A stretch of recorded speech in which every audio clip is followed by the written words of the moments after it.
ஆஷூரா, ஹுசைன் ரலியல்லாஹு அன்ஹு கொல்லப்பட்ட துக்கம் உலக முஸ்லிம்களின் இதயத்தில், அவர்களின் தொண்டையில் அந்த துக்க மேலீடு அடைத்தாலும் இந்த நாள் துக்க நாள் அல்ல.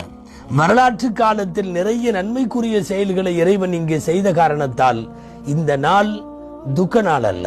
நிறைய நபிமார்களின் வாழ்க்கையிலே விடியலை திறந்து வைத்திருக்கக்கூடிய நாள் என்பதால் ஒரு பக்கம் இது மகிழ்ச்சியாய் தெரிகிறது, மறுபக்கம் துக்கமாய் தெரிகிறது. அஹ்லு சுன்னாவுடைய மார்க்க அறிஞர்கள் ஆஷூராவுடைய நாளை அது மகிழ்வும் அல்ல துக்கமும் அல்ல, ரெண்டையும் செய்ய வேண்டாம், நோன்பு மாத்திரம் வைத்து துவா செய்யுங்கள் என்றே நமக்கு சொல்லுகிறார்கள். இன்றைக்கு உலகம் முழுக்க நடந்து கொண்டிருக்கக்கூடிய மாரில் அடித்துக் கொள்வதும், கன்னத்திலே போட்டுக் கொள்வதும், ஆயுதங்களால் கீறிக்கொள்வதும், இரத்த வெள்ளத்திலே தங்களை ஆக்கிக் கொள்வதுமாக இருக்கிற துக்க நிகழ்வுகளுக்கும் இஸ்லாத்திற்கும் எந்த சம்பந்தமும் இல்லை என்பதை புரிய வேண்டும்.